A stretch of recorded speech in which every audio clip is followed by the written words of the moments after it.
आदाब, नमस्कार, सत श्री अकाल।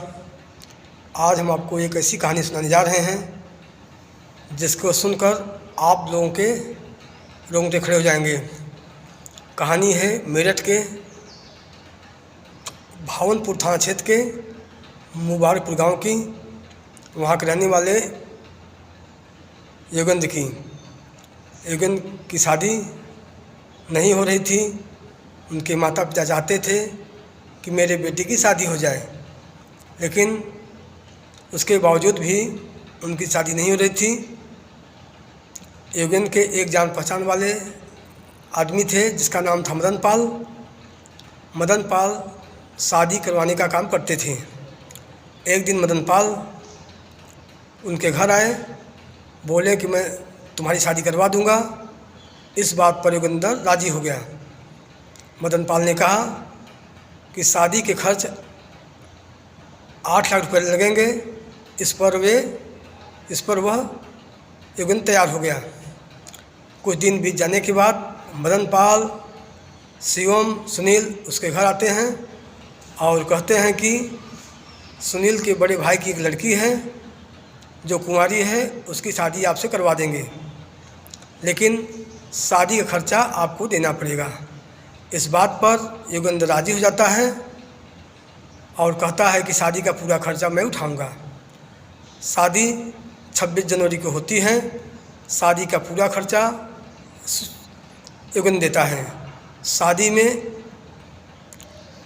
8 लाख रुपये खर्च होते हैं। शादी के 10 दिन बाद 10 फरवरी को योगेंद्र के घर मदन पाल, सुनील और शिवम आते हैं और लक्ष्मी से मिलते हैं। लक्ष्मी उनको चाय नाश्ता देती है और रात रुकने को कहती हैं।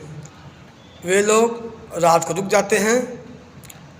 चारों लोग मिलकर रात में प्लान करते हैं कि लक्ष्मी तुम इनको दूध में नींद की गोली दे देना।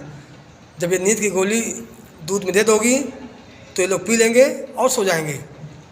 खाना खाने के बाद लक्ष्मी ने ऐसा किया, दूध में नींद की गोली मिलाकर उनके माता पिता और योगेंद्र को दे दिया। वे लोग दूध पीकर सो गए। रात में ही लक्ष्मी, मदन, शिवम, सुनील घर के कैश, जवाहरात और अन्य सामान लेकर फरार हो जाते हैं। जब सवेरा होता है, सुबह 8 बजे लोग उठते हैं। देखते हैं तो लक्ष्मी घर में नहीं रहती है, नहीं तो मदन पाल है, न तो सुनील है, न शिवम। इस पर योगेंद्र बहुत घबरा जाता है। भागकर वह अपने ससुराल जाता है। ससुराल वाले भी उसको वहाँ से भगा देते हैं। योगेंद्र इंसाफ के लिए दर दर की ठोकरें खा रहा है। उसको इंसाफ नहीं मिल रहा है। तब योगेंद्र जो है मेरठ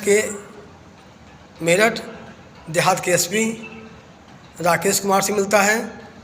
राकेश कुमार से सारी घटना बताता है कि मैं अपने ससुराल गया और वे लोग मुझे वहाँ से भगा दिए।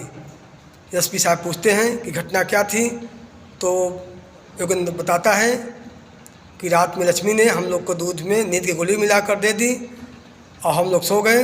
रात में लोग घर के कैश, जवाहरात और अन्य सामान लेकर फरार हो गए। एसपी ने इस घटना को सुना है और योगेंद्र को आश्वासन दिया है कि इसकी हम छानबीन करेंगे। जैसी इस घटना में सत्ता मिलती है, आपको इंसाफ जरूर मिलेगा। इस बात पर योगेंद्र FIR करके वहाँ से घर आ गया। अभी तक घटना की जांच चल रही है। जैसा होगा वो मैं आपको आगे बताऊंगा। नमस्कार।